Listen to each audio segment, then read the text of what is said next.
আপনারাও চাইলে এভাবে পারফেক্ট মানের মিষ্টি বাসায় তৈরি করতে পারেন। আর আজকের মিষ্টি বানাতে কি কি লেগেছে সবকিছুই আমি আপনাদের সঙ্গে শেয়ার করবো। হ্যালো এভরিওয়ান, আসসালামু আলাইকুম। আমি সাথী আলহামদুলিল্লাহ আমি ভালো আছি। আশা করি আল্লাহর রহমতে আপনারা অনেক অনেক ভালো আছেন। Welcome my new another video. চলুন কথা না বাড়িয়ে আজকে কালোজাম মিষ্টি বানাতে কি কি লাগে সেটা দেখে আসি। মিষ্টি বানাতে একটা ডিম লাগবে, আর আমি একটা ডিম এখন খুব ভালোভাবে ফেটে নিচ্ছি একটা কাঁটা চামচের সাহায্যে। আর আমি খুব ভালোভাবে ফেটে নিয়েছি। এখানে আমি মেজারমেন্ট বড় কাপের 1 কাপ দুধ নিয়েছি, ক্রিম গুঁড়ো দুধ। আর এখানে আমি হাফ কাপ ময়দা দিয়ে দিলাম। এখন 1 টেবিল চামচের মতো আমি বেকিং সোডা দিয়ে দিলাম। আর এখন আমি হাত দিয়ে আলতো হাতে সবকিছু একসাথে মিক্স করে নিচ্ছি। এখানে আমি 1 টেবিল চামচের মতো ঘি দিয়ে দিলাম। আর ঘিটা আপনারা দিলে আপনাদের মিষ্টির ফ্লেভারটা আরো ভালো আসবে। আর আপনারা ঘি দেওয়ার চেষ্টাই করবেন। যাই হোক, ওই তো আমি যে একটা ডিম ফেটে রেখেছিলাম, তো সেটা এখন দিয়ে দিলাম আমি মিশ্রণের মধ্যে। এখন হাত দিয়ে আমি ডিমের মিশ্রণটা আমি দুধ আর ময়দার সাথে খুব ভালোভাবে মিক্স করে নিয়েছি। আর এখানে আমি ওটা খুব ভালোভাবে মিক্স করে নিতে হবে। আর আমি কিছু পরিমাণ দুধ লিকুইড করে রেখেছিলাম, তো সেটা একটু দিয়ে দিলাম।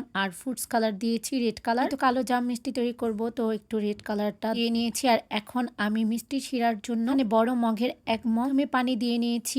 আর পরিমাণ মতো চিনি দিয়ে নিয়েছি। আর চিনিটা হচ্ছে ওই বাটিটা যে দেখলেন, ওই বাটির 1.5 বাটি চিনি দিয়েছি। আর এই তো আমার ডোটা একটু রেস্টে রেখেছিলাম। আর এখন আমি অল্প পরিমাণ নিয়ে নিয়ে মিষ্টিগুলো তৈরি করে নিচ্ছি। আর লম্বা শেপে আমি মিষ্টিগুলো তৈরি করছি। শুধু কিন্তু লম্বা শেপে তৈরি করছি না, এখানে গোল করেও তৈরি করছি। মিষ্টিগুলো খুব বড় করছি না, কারণ এগুলো তার সময় ফুলে দ্বিগুণ হয়ে যাবে। চুলাতে ফ্রাই প্যানে আমি পর্যাপ্ত পরিমাণে তেল দিয়ে দিয়েছি। আর আরেকটা চুলাতে আমি মিষ্টি শিরা বসিয়েছি। আর এখানে আমি এর মধ্যে মিষ্টিগুলো দিয়ে দিচ্ছি। আর আপনারা মনে রাখবেন, যখনই মিষ্টি ভাজবেন আপনারা কিন্তু গরম তেলে আপনারা মিষ্টি ছাড়বেন না। একদম হালকা যখন এটা গরম হবে, তো তখনই মিষ্টিগুলো দিয়ে দিবেন। চুলার আঁচটা কিন্তু লো হিটে বাজতে হবে, না হয় মিষ্টিগুলো উপর দিয়ে লাল লাল হয়ে যাবে আর ভিতরে একদমই কাঁচা থাকবে। আর আপনার মিষ্টি পারফেক্ট হবে না। যাই হোক, আমি লো আঁচে একটু সময় নিয়ে মিষ্টিগুলো ভেজে নিয়েছি। আর এখন আমি মিষ্টিগুলো একটি প্লেটে উঠিয়ে নিচ্ছি। আর টিস্যু বিছিয়ে নিয়েছি যেন তেলগুলো টিস্যুর সাথে শুষে নেয়। তো যাই হোক, আমি কিন্তু মিষ্টিটা যে বসিয়েছিলাম, তো সেটা অলরেডি অনেকটা হয়ে গিয়েছে। আর এই তো এখন মিষ্টিগুলো দিয়ে দিব।